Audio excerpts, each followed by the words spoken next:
My sister cheated on me with my fiancé and wanted me to give her my wedding. When I started a business, she wanted to come back.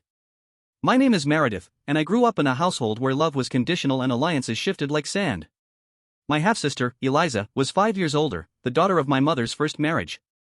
Her father passed away when she was young, leaving behind a modest inheritance and a house that became the backdrop of our complex family dynamics. When I was born, my parents, my mother and my father, her second husband, hoped to blend our family into a harmonious unit. But harmony was elusive. Eliza often reminded me, in subtle and overt ways, that I was an outsider in what she considered her rightful domain. "This is my house," she'd assert, blocking the doorway to her room. "You're just here because your dad married my mom." As a child, I didn't understand her hostility. I wanted to share toys, to draw together, to bond. But every attempt was met with resistance. If I picked up a pencil, she'd snatch it away, claiming it was hers, a gift from her late father. Our mother tried to mediate, urging Eliza to be kind, to see me as her sister. But Eliza would retort, half-sister, emphasizing the divide. My father, perhaps feeling like an interloper himself, often remained silent, offering me a pat on the head and a gentle ignore her. Despite the tension, our parents worked hard to provide for us. My mother managed a small sewing factory she inherited, and my father took on the financial aspects. Together, they doubled the company's profits, dreaming of a future where Eliza and I would take over. "I hope the girls will continue the legacy," my mother once said, unaware that Eliza had different plans. Eliza's resentment grew with time. She believed everything, the house, the business, even the utensils, belonged to her and our mother. I was merely a guest, a reminder of a second marriage that disrupted her world. When I was 10, our parents sold the old house and bought a larger one, hoping a new environment would ease the tension. I was thrilled to have my own room, spinning around in the empty space. But Eliza stood at the doorway, her face dark. "Don't get too comfortable," she warned. "This house belongs to me and Mom. You're just a guest here." That night, I overheard our parents discussing Eliza's behavior. My mother sighed, "I've tried everything. Maybe she needs to see someone." They arranged for her to attend therapy sessions, but Eliza saw it as an attack. "Oh, so now I'm crazy," she snapped after one session. "You just want to fix me so Meredith can have a perfect life." I wanted to tell her that my life was far from perfect, but I stayed silent. Arguing with Eliza was futile. As we grew older, Eliza's sense of victimhood intensified. She blamed everyone, especially me, for her perceived misfortunes. "You're all against me," she'd say. "You owe me for everything I've been through." I began to avoid her, spending more time in my room or at friends' houses. When she left for college in another city, the house felt lighter. Our parents hoped the distance would help, and for a while, it did. During those years, I immersed myself in art and design, sketching clothes and dreaming of a future in fashion. My mother noticed my passion and brought home fabric scraps from the factory. "You have real talent," she'd say, admiring my creations. After high school, I was accepted into a design program in a different city. The night before I left, our parents sat me down.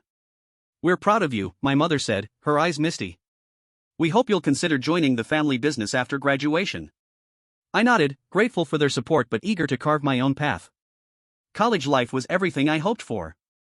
In my second year, I met Nathan, a graduate student in business. We met at a campus cafe when I accidentally spilled coffee on him. He laughed it off, and we ended up talking for hours. Nathan was attentive, intelligent, and genuinely interested in my designs. We started dating, and as graduation approached, we discussed our future. Nathan had a job lined up in the city and suggested we stay and build a life together. I had secured a position as a junior designer at a budding fashion company, making the prospect even more appealing. Before making any decisions, we visited my hometown to discuss our plans with my parents. To my surprise, they were supportive and even suggested I open a branch of the family business in the city, with me leading the design aspect. Eliza was there during our visit, and for the first time, she was civil. She even expressed interest in mending our relationship. "Maybe I could visit you sometime," she offered. I was skeptical but agreed, hoping for a fresh start. Back in the city, life settled into a comfortable rhythm. Nathan and I talked about marriage, looked at apartments, and dreamed of our future. Then, 3 months after our visit home, Eliza called. "Hey, little sis," she said cheerfully. "I'm in town. Mind if I crash at your place for a bit?" I was taken aback but remembered her olive branch and agreed. When Eliza arrived, she was different, warm, helpful, and even took over household chores. We stayed up late, reminiscing and laughing. It felt like I was finally getting the sister I always wanted.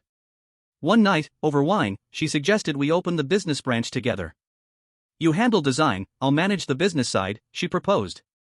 We'd make a great team. The idea was tempting. Despite our rocky past, we were getting along well, and her business acumen could be invaluable. Let me think about it, I said, not ready to commit. As weeks passed, Nathan and Eliza seemed to get along famously. I'd come home to find them deep in conversation or sharing inside jokes. It warmed my heart to see them bonding. Nathan and I set a wedding date 6 months away. I designed the invitations, curated the guest list, and agonized over every detail. Eliza was involved every step of the way, offering suggestions and support. Meanwhile, plans for the business branch progressed. Eliza and I spent evenings discussing ideas, growing more excited with each conversation. We're going to make an amazing team, she said, clinking her glass against mine. 2 months before the wedding, life was hectic but wonderful. Then came a call that changed everything. Meredith, it's Dad, he said, his voice strained. Your mother isn't well. She's been feeling poorly, but you know her, always putting on a brave face. He paused, the worry evident. I'm struggling to keep up with everything, the business, the house. I'll come home right away, I said without hesitation. When I told Eliza, she sighed. I wish I could come with you, but I have important meetings I can't reschedule. I was surprised by her reluctance but didn't press. It's okay. I'll keep you updated. Back home, the situation was worse than I imagined. My mother looked frail, a shadow of her former self. The doctor's diagnosis was grim, a tumor requiring immediate surgery. I took over household chores, helped Dad with the business, and arranged to work remotely. The days blurred together in a haze of worry and exhaustion. Finally, there was good news, the surgery was successful, and Mom was recovering well. Throughout it all, I tried to stay connected with Nathan. We video chatted daily at first, his face a comforting presence. How's your mom doing, he'd ask, concern etched on his face. Better today, I'd reply, forcing a smile. How are things there? Is Eliza behaving herself? He'd laugh and assure me everything was fine. But as days passed, our conversations grew shorter and less frequent. I told myself it was just the stress of the situation. Then, a month into my stay, the video calls stopped altogether. My messages went unanswered. The silence was deafening. After days of unanswered calls, I couldn't take it anymore. I had to see Nathan, to find out what was going on. I caught the next flight back, my mind racing with possibilities. Maybe he was sick. Maybe he'd lost his phone. I didn't tell anyone I was coming. Part of me wanted to surprise Nathan, to see his face light up when he saw me. The silence that greeted me in our apartment was eerie. Then I heard it, a muffled giggle from the bedroom. Our bedroom. I wish I could say I hesitated, that I didn't barge in like a crazed person. But I did.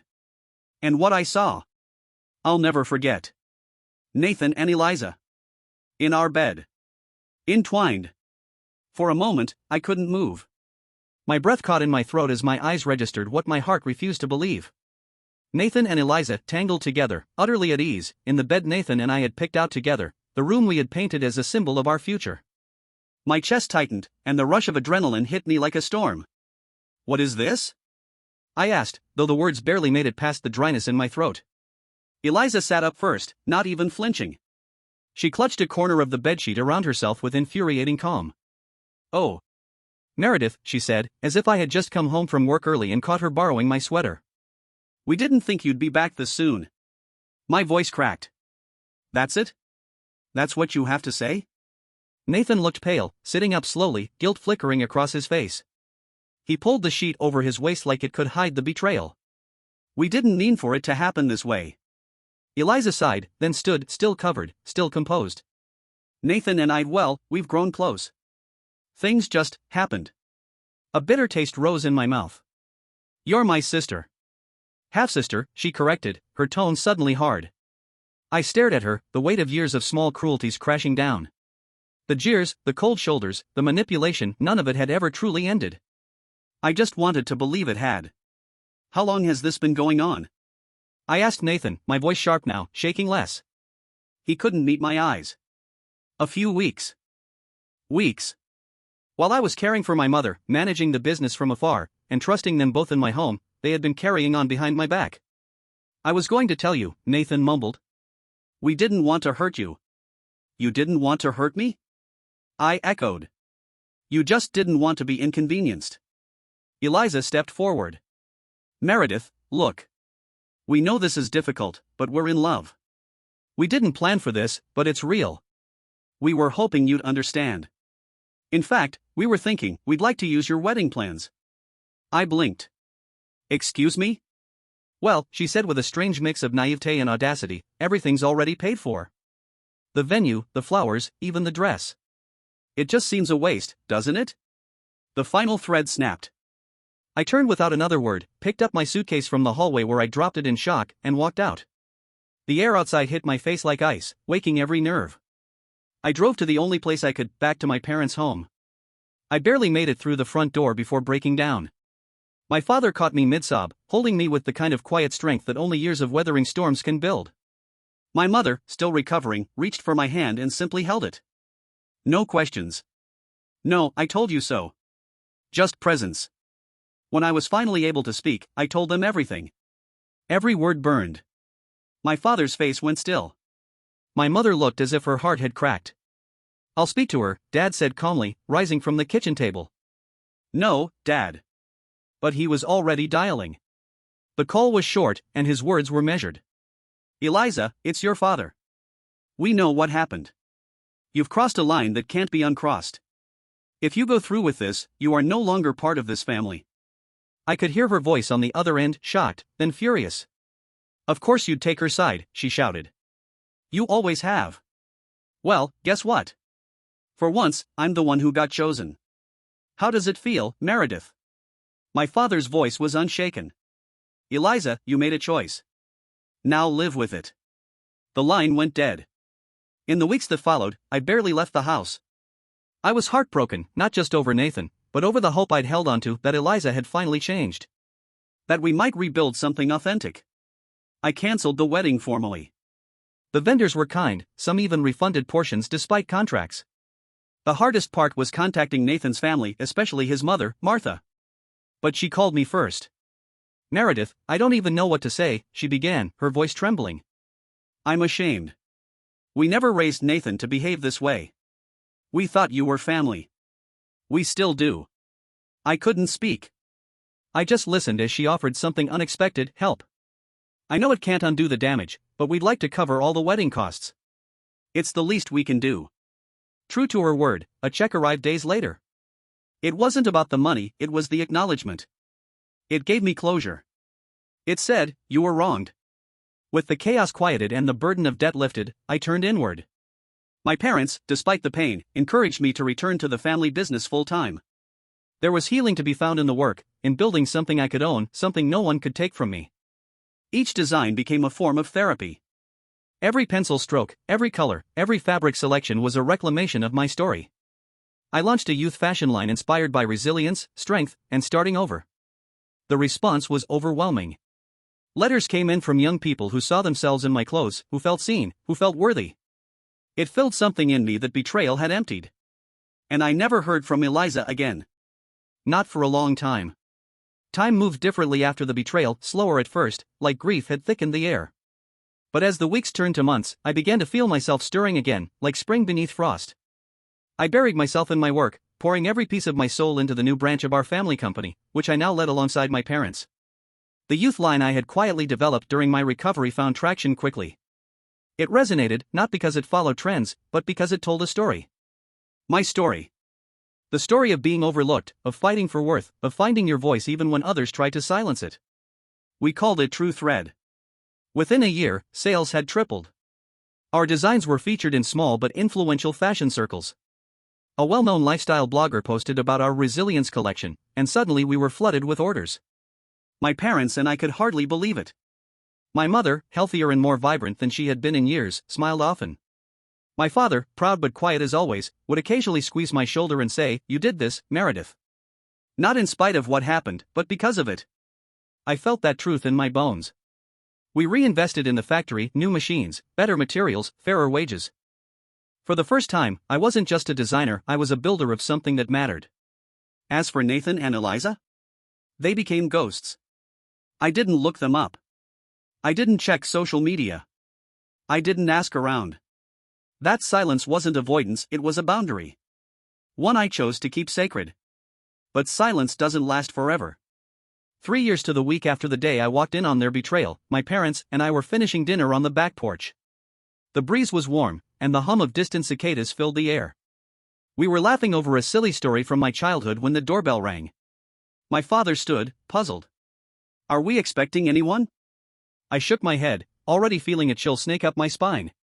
He opened the front door, and the past walked in. Eliza. She looked different. The armor of pride and perfection she once wore was gone. Her makeup was minimal, her clothes disheveled. There were deep circles under her eyes, and the fire she once wielded like a weapon had dimmed into something brittle. "Well," she said, walking in uninvited. "Look at this cozy little family dinner." I rose slowly. "What are you doing here?" She glanced at me, then at our parents, her mouth tightening. "I wanted to see how you're all doing, without me." My father moved to stand between us. "Eliza, now is not the time." "Oh, come on," she scoffed. 3 years. You won't even talk to me? "Because you didn't come back to talk," I said, my voice even. "You came to demand something." There was a pause. She dropped her gaze for a second. "I want my share." My mother's breath hitched. "Your share of what?" "The business," she said, stepping closer. "I'm still family. I was always meant to be part of it. You know that." My father's face turned stony. "You severed that bond, Eliza. You chose betrayal over family." Her composure cracked. "You can't cut me out. That company is as much mine as it is hers." "You forfeited that claim when you crossed the line," he said. "You're not owed anything." I looked at her, feeling the strange ache of empathy mixed with the clarity of conviction. "I built this. From the ashes of what you helped destroy. You don't get to take credit now." She stepped back, anger flashing. "This isn't over." But she didn't yell or scream. Instead, she walked out the way she came, in silence, surrounded by the weight of her own decisions. We thought that would be the end. But the storm was only beginning. 2 days later, I received an email from our receptionist. Subject: disturbance in lobby. Attached was a video clip, grainy footage from the security camera. Eliza stood in the middle of our office's front lobby, shouting at confused staff members.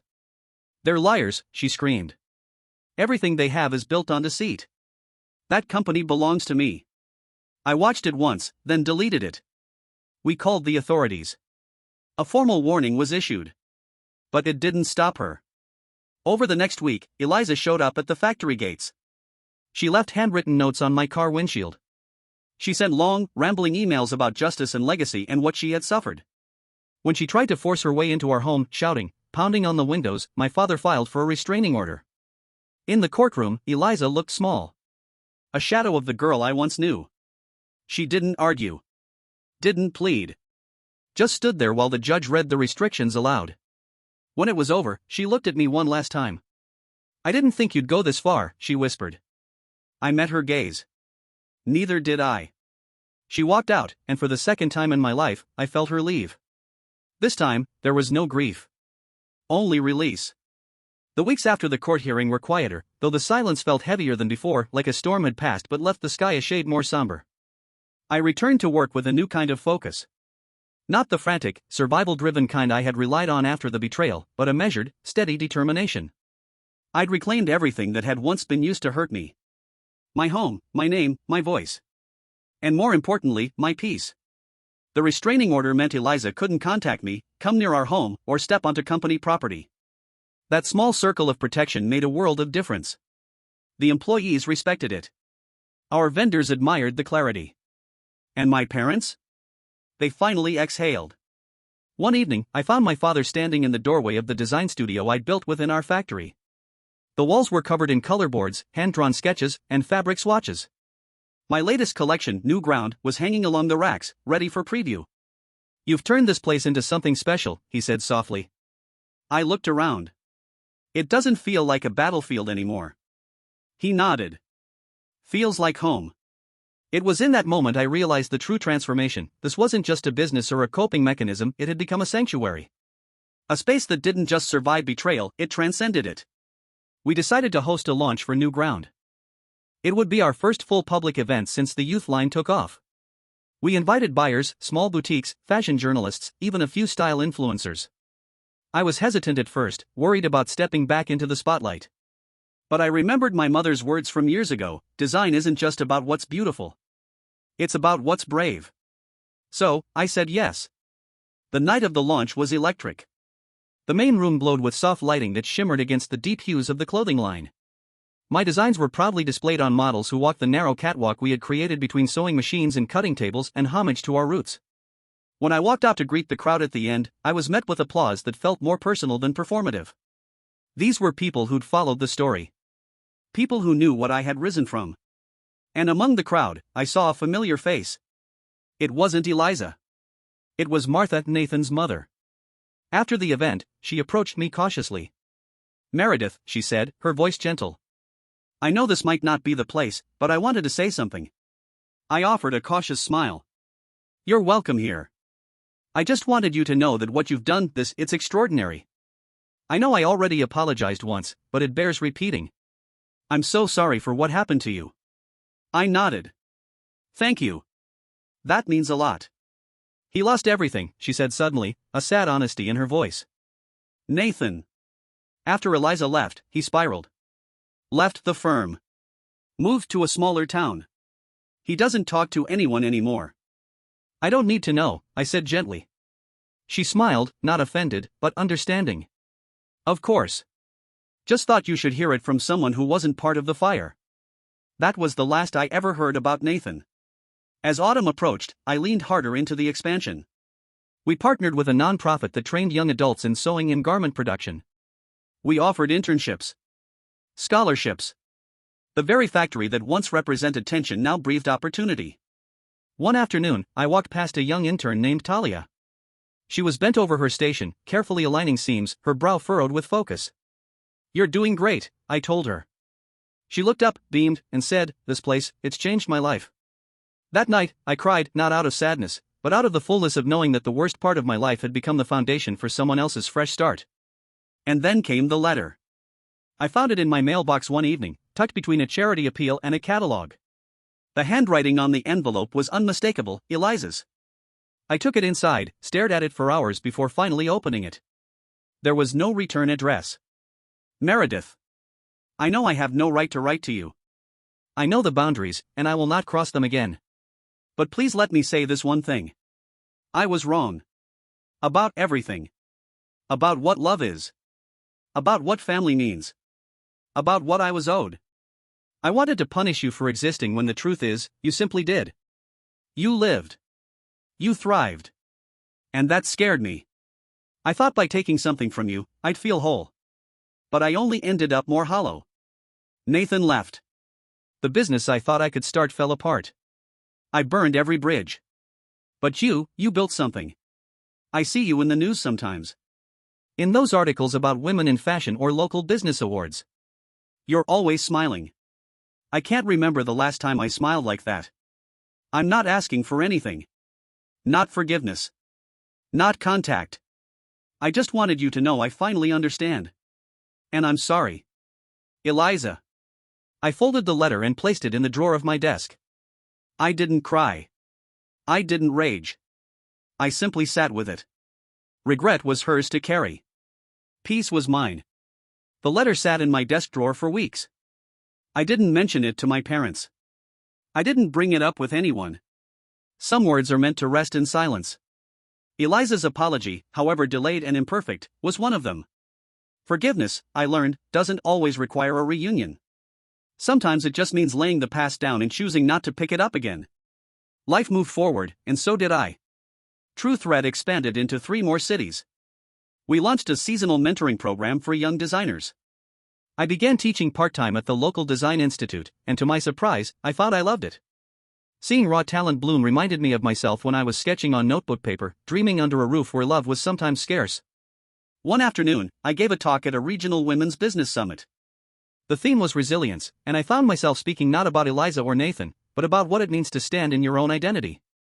To build something meaningful, I told the crowd, you have to start with what's real. Even the broken parts. Especially the broken parts. You don't need to be anyone else's version of enough. You just need to show up as yourself. The applause was warm, but what stayed with me was a young woman in the back row who approached me afterward.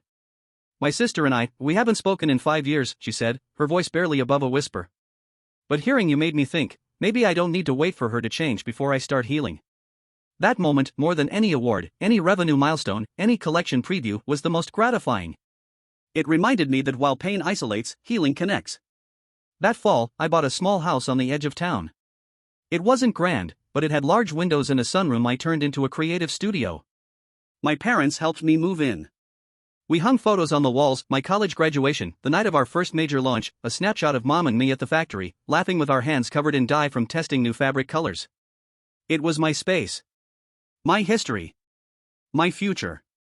A few months later, I received another envelope. No return address, again. But the handwriting was not Eliza's. Inside was a card. Meredith.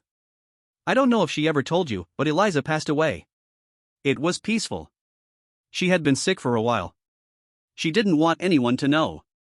Said she didn't want to be remembered for being weak. She asked me to send this photo to you, if I could find you. I'm sorry it came to this. I hope you're living a life that's full and free. Marion, a friend. I unfolded the small photo enclosed in the envelope. It was Eliza. In a small room, maybe a rehab center or a clinic. She looked tired, but she was smiling. On her lap was a sketchpad, and on the page was the outline of a dress. The lines were shaky but familiar. I knew that silhouette. It was one of mine, one of the earliest ones I designed while she was still living in my apartment. Tears came this time, not for what was, but for what never got to be. I didn't forgive Eliza in that moment. I had done that long before. What I felt was something else. A kind of soft sorrow for the sister who had been so consumed by fear and resentment that she forgot how to live fully. Who tried to claim what she already had, and in doing so, lost it. I placed the photo next to a small framed quote on my desk that read, "You do not have to become what broke you. You get to choose." Eliza chose too late. But I chose when it mattered. And that has made all the difference. Epilogue. People sometimes ask if I'll ever marry. If there's someone new in my life. The truth is, I'm open. But I'm no longer waiting for someone to complete me. I am already whole. I built a life out of the pieces I was given. I honored my story not by hiding the pain but by weaving it into something lasting. Something I can hand down to the next girl who's told she's not enough. And every time someone walks into my store, into True Thread, and finds a piece that makes them feel strong, seen, or simply beautiful, I know Eliza's story and mine wasn't wasted. It became something greater. It became freedom. Thank you for watching the video. Like it if you watched the video to the end and don't forget to subscribe. Have a nice day.